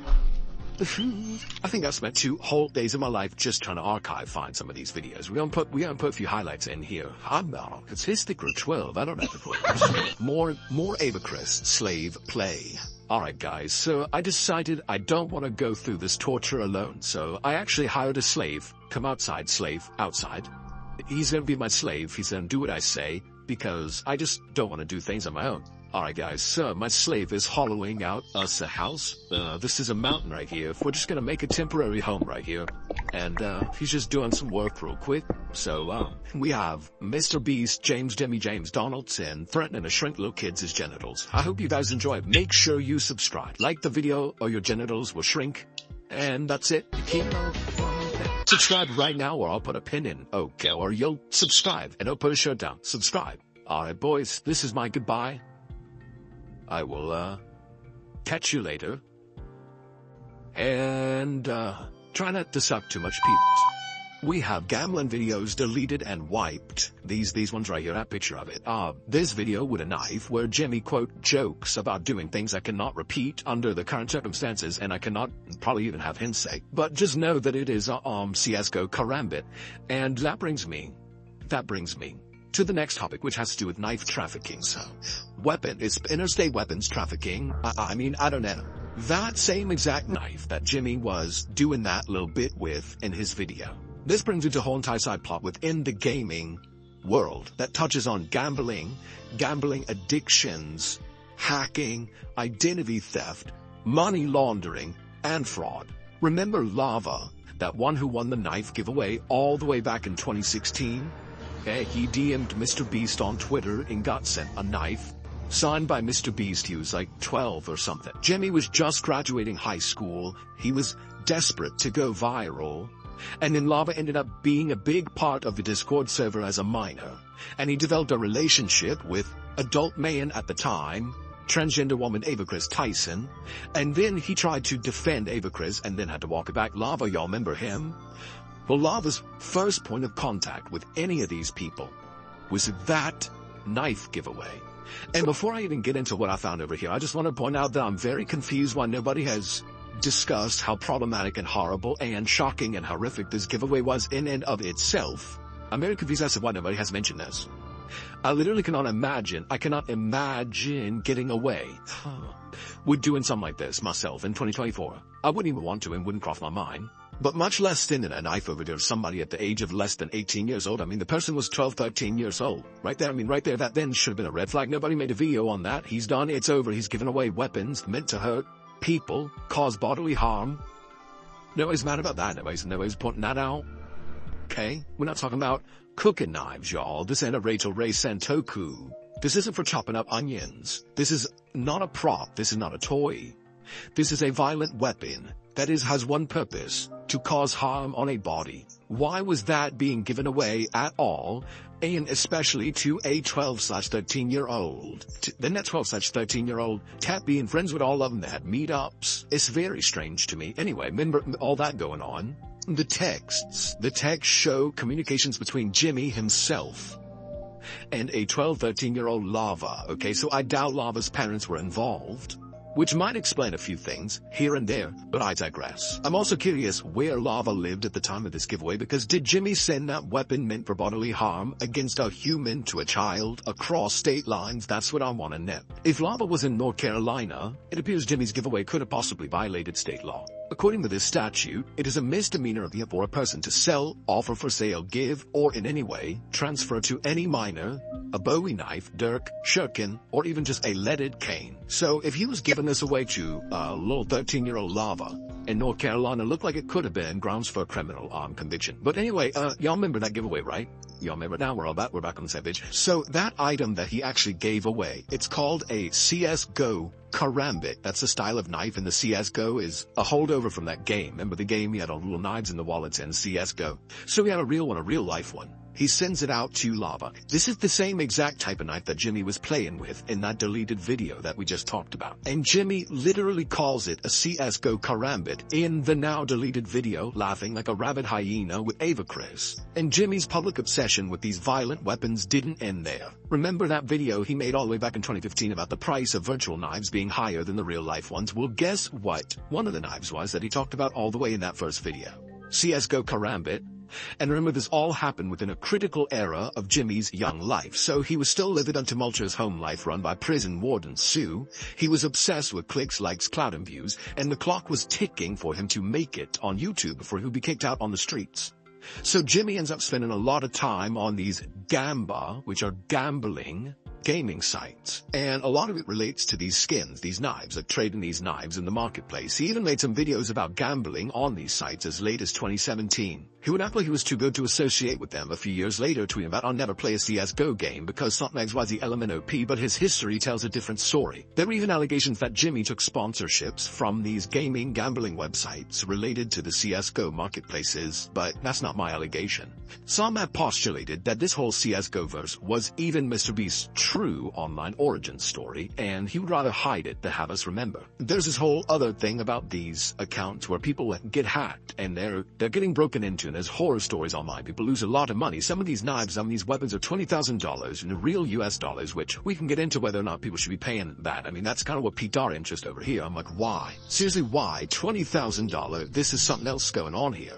Then I just want to draw your attention back to the fact that Jimmy had this as a name on his account, that account where he was doing all that stuff on. He had this as a name. It was in 2017, and what does it say? I'm addicted to gambling. I'm addicted CSGO.big.com. Okay, so let's talk a little bit about this gambling, because it kept coming up in my research. I kept seeing allegations that MrBeast is grooming children into the dark addiction of gambling by taking advantage of psychological phenomenon like the sunk cost and just missed fallacies, like, we talked about with the Feastables game. Remember that? 10 years ago we talked about it. Keemstar, he stated MrBeast owed him money in Bitcoin, but he didn't pay it, so he accepted PewDiePie's play button. Fine, I'll put it in here. Then MrBeast's old Steam account said, I'm addicted to gambling. Then we have Breed, Jimmy's own manager, saying the following. So essentially, he admitted that Jimmy tried to lure his child audience into different gambling app like CSGO skins, but the manager talked him out of it because it was a scam. But then Jake Paul and Rice Gum ended up doing it and getting a lot of backlash. So it was about 2.5 years ago, and I started working with Jimmy. What was becoming really popular were these like mystery Lucre internet sites. It's basically like CSGO skins, but you'd go on, it'd be like, here's the Supreme box, and you'd pay $50. Oh, Jimmy wanted to work with that company when he heard about it, because it was a lot of money, and we wanted to give that money away in a video, and I had to talk him back on it. I was like, listen, we're not promoting gambling. I think people are going to see this negatively. So it's a long conversation that him and I had, which eventually we passed on the deal, and then Jake Paul and Bryce Scum ended up doing that deal and got a wad of 8 for it. Then we have Jimmy himself. He talks about gambling. I mean, we found all kind of tweets. Here's a clip of him talking about it. Logan Paul's talking about history. MrBeast brought in $100,000 in $5 bills into every casino in Las Vegas, and nobody would let him use it because it was considered to be fraudulent. Ben Ludwig, another longtime collaborator of MrBeast, also called him out for his gambling addiction. There's this video that says never make bets with MrBeast, talking about him gambling. And since MrBeast was playing like all over, he'd play like, I'm gonna go red this time, and then play a bunch of random numbers on the inside. He was playing 0. In one turn he didn't play 0 and it hit, and he was really mad because he was going to do it in a deal. He was like, no. So then he went to like Zap Deputy. He's like, you have to put this $500 chip on 0 every single turn. And every time gave him a job, he'd do that. And if he was ever late, Mr. Beast would be like, do your job. And he'd be like, hey, sell this tomato sauce in your little wagon on the streets. Yeah, little boy. I walk in and I'm like, I see there was 3 reds and I'm like, shmee shmop. I put like all my money, like $500. I put it on black. And Mr. B's like, oh, Luddy, you seem like you know what you're doing. And I was like, yeah. He puts like 50K there. And I'm like, oh, we're the same, bro. If I had his money, we'd be the same, but I'd be broke and he'd still be rich. And it hits. Oh, and he's like, wow, you know what you're doing. I'm following you next. And then I'm like, oh, okay, this is stressful. Mr. Beast himself, Jimmy, talking about his little gambling fund, being pure profit. I don't think he understands how that exactly works. The cracks are beginning to show. You gambler. Back in the day, it used to be, I actually won a couple $1 million gambling one time. Yeah, so I have this, like, I call my little gambling fund, and so anytime I get, I just pull money out of that account. So it's great because it's all pure profit. And then there's this podcast clip about Mr. Beast where this man is being real cryptic. He's like, what I will say is I talked to him and he does have a gambling addiction, he told me. I'm like, why? Okay, I'm just putting that out there. Oh, majority of them have mental illness. Yeah, and, this is something again to go back to Mr. Beast that, yeah, I actually don't know if I'll just say this and we'll see if I should cut it or not. But I was talking with him and he was like, yeah, I can't really gamble because I'm kind of a gambling addict. And, he talked about like, I don't know, I'll say the name of the game, highly addicting, crypto gambling site that he would be wagering. And there's the fact that the Beast Game show itself is being hosted in Vegas, financed by Amazon MGM, which is a Vegas-based The Sun. Is it come through? I don't think. Is it still on my face? The Beast Games are being hosted in Las Vegas, financed by Amazon MGM, which is a Vegas-based casino. A lot of Vegas ties here. There's also clips all over the place of him talking about gambling, of him throwing down $50,000, all on a $50,000, whatever it was, in the first round of a hand without him looking at his cards. He gets kicked out of the celebrity poker tournament. It's embarrassing. Which finally brings me to 2 important members of Jimmy's team. First is this guy, Darren Margolis.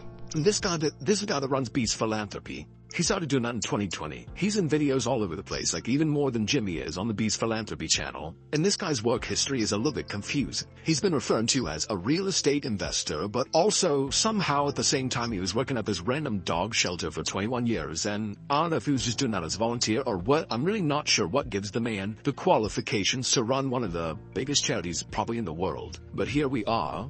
His LinkedIn used to say he was a life purpose coach for youth and a neuro-linguistic programming practitioner. This is the guy who runs Beast Philanthropy. He's the CEO of the company. But this bio description has been deleted and updated. What do you mean you're a youth life coach partner? Is this the guy Sue brought in to help manage his life? Who is this guy? He's from South Africa. This is what it says now.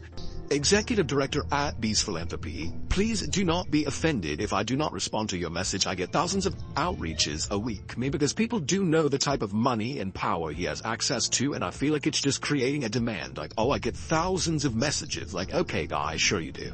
I just found it interesting too, just a little interesting coincidental side notice from South Africa, and that happens to be exactly where Misery's girlfriend is from. So now moving on to Susan Marie King Donaldson Perisher the First. I found out that Jimmy does not control the company or its operations. It's in fact Sue that runs the company, much like a military operation. I also learned that Sue runs all the bank accounts for the company, and a step further, Jimmy has no access to his own bank accounts, even his main bank account. According to Jimmy, quote, I do not have access to any of my bank accounts. I have a CFO and everything, but my mom is the one who has access to the master bank account. The second in command at that time was Sue's new husband, Terry Perisher. So Jimmy's stepdad. I also learned that Jimmy doesn't negotiate his own contracts or even sign them. His mom does that under a broad power of attorney signed 4 years ago. She's the one who signed the Beast Burger deal, then went sour. I learned that this power of attorney gives Sue the right to basically step into Jimmy's shoes at any time. She can demand his emails, private chat and text and DM exchanges. She can log into any of his YouTube channels, any of his social media accounts. She even has the authority to destroy or delete any of Jimmy's digital assets or devices, meaning entire channels, social media accounts or computers. She has legal authority to destroy or delete. I also learned in the Beastburger lawsuit that Jimmy doesn't own one shred of his own intellectual property. But they didn't fully disclose who did. It says the defendants, which are Jimmy himself as a person and Beast Investment, have always acknowledged, quote, that they have no ownership rights in any of Jimmy Donaldson's intellectual property.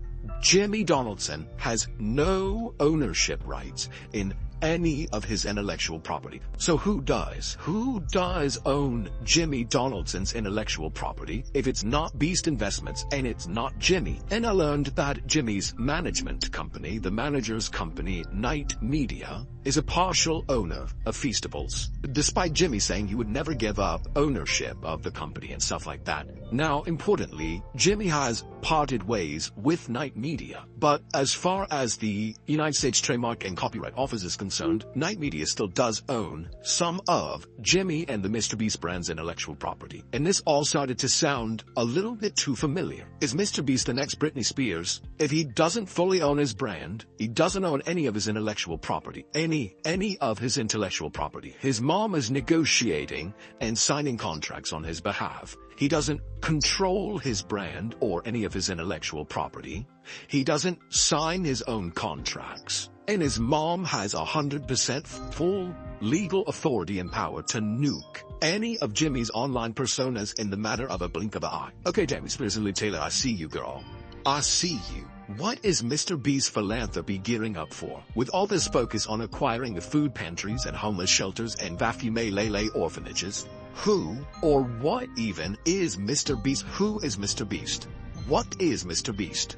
Because in the contracts, it don't look like it's James Stephen Jimmy MrBeast Donaldson. It don't look like it's him. So who is it? What even is it? What's its point? Like shocked. Like have your hands over your face. Like you're emotional as you can be. So like have your hand reaching for it. And they're like, I think we all know. Oh, one more thing. That Ava Chris Tyson apparently still active, alive and well on social media, trying to act like a fan account and peacefully uploading videos with this individual. I have no two Avas. I have what is this Ava? Beware. So was this or so? I asked my girlfriend to marry me, and reluctantly she said yes. Yes, my roommate is now engaged. Hey, suck with the gay and engaged. So, yeah, we're no longer gay lovers. I thought I'd update you guys on my sexual life, if that's the thing. And we're both very sad that we don't get to have fun sex anymore, but at least we still get to cook together and stay close to memes. Yeah, and I still get to use them to stretch out my videos. That's not the only thing I said. Hey, yeah, anymore though, Dad. No, you're engaged. Oh, I'm sorry. Cool. Feels for me, Daddy, till my face falls off. You know, my wife and child are out of town for the night. I really don't know what I'm gonna do.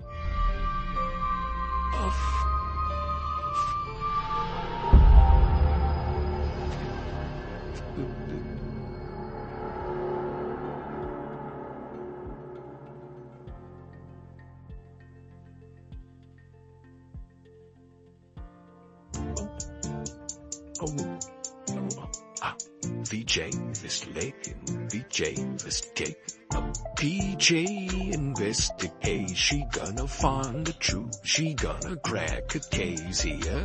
It's not a lie when it's paperwork. She will expose the truth. Daily updates for you. Better subscribe like I knew you. We gotta scabble what's right. We gotta do for the good. Yeah. I don't know what y'all have heard. That surprise witness got the word. We don't believe in Scientology. I do not need your mind control on me. We don't need your conservatorships, no. We do it right, what's right for the kids. Y'all cannot control me. I control my own mind. You couldn't control me then. Still not in this lifetime. Can he send us down a pink angel from the heavens of truth? But if you want to be with BJ, study-in-law was what she do. The BJ investigates. Welcome to BJ investigates. And it's a brush with